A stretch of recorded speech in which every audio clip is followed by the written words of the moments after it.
What is up, guys? Welcome to the Degens podcast, off-season edition. I saw all your emails, saw all the tweets. You were all clamoring for me to get off some off-season takes. You know, say, Colin, what do we do with season long? Like, is there a DraftKings hot take? And, we need a futures bet. I heard you. They've been answered. Here we are.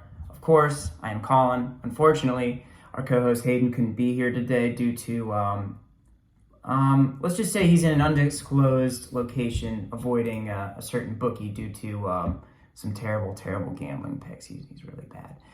I want to start off by saying that I'm already sick of Tom Brady, doing his whole media tour of wow, Tom Brady's just built different. And yes, of course, arguably the best quarterback to ever do it. He deserves the praise. Of course. I just don't understand why he needs to get his name in the media and he just needs constant appraisal, because that's become very apparent.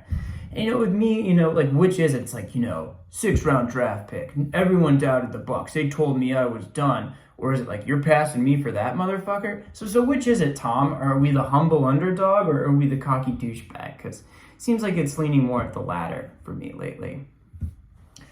But let's get into it. No more Tom Brady slander, even though I would love to. So first and foremost, I want to get off my season-long take that I love. And that is James Robinson finishing as an RB5 or better. James Robinson was an RB7 last year, and that was with having an injury-plagued end of the season.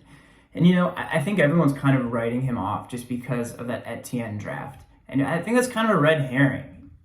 First we have to remember that Urban Meyer's an idiot, and he's arrogant, so he thinks he can just run this like a college program. Well, if I just get a lot of wide receiver and running back talent, we'll win the Super Bowl. I don't really buy it. I think it's important to remember that, the Jags had zero depth at running back last year. So, maybe this is, obviously it's going to be somewhat of a split situation, but I do think this is more of them drafting their backup running back instead of, here's our pass catching running back. And it's important to remember too, who's a rookie quarterback's best friend? It's a pass catching running back. Insert James Robinson. I think he's going to get just as much usage as last year with obviously a much better quarterback. He's gotten better this year. And also worth noting, the Jags beefed up their offensive line with their 2nd-round draft pick and are returning 3 starters. Next, I want to go with my DK hot take, and this is for an offense that I will be fading all year on DraftKings, and that is the Pittsburgh Steelers. Has absolutely nothing to do with the shirt I'm wearing or the city I was born in. I think we saw it in that shit kicking that they took in the first week of the playoffs from Baker Mayfield in Pittsburgh, where, Ben sitting on the bench looking like he lost his puppy. He looked like a man who knew he was at the end of his rope. We kind of saw already in the 2021 season what Juju looks like when he doesn't have, a wide receiver one to play off of. And, on top of that, I think Claypool and Deontay Johnson are also going to take a hit because, I don't think it's crazy to say it could be Mason Rudolph sooner rather than later. And we saw what that offense looks like, a lot more running the ball, a lot more dinking and dunking. And yes, you can make the argument that they upgraded at running back with that flashy new draft pick. But, what does that look like and what does his success look like with them just bleeding offensive linemen this offseason? So for me, the Pittsburgh Steelers' entire offense in best ball and DraftKings will be a fade for me this year.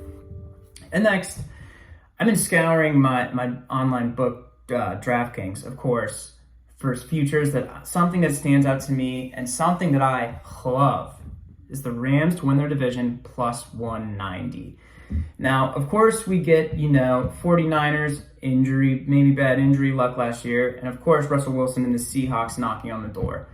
Plus 200, I believe, is a great number for them to win this division.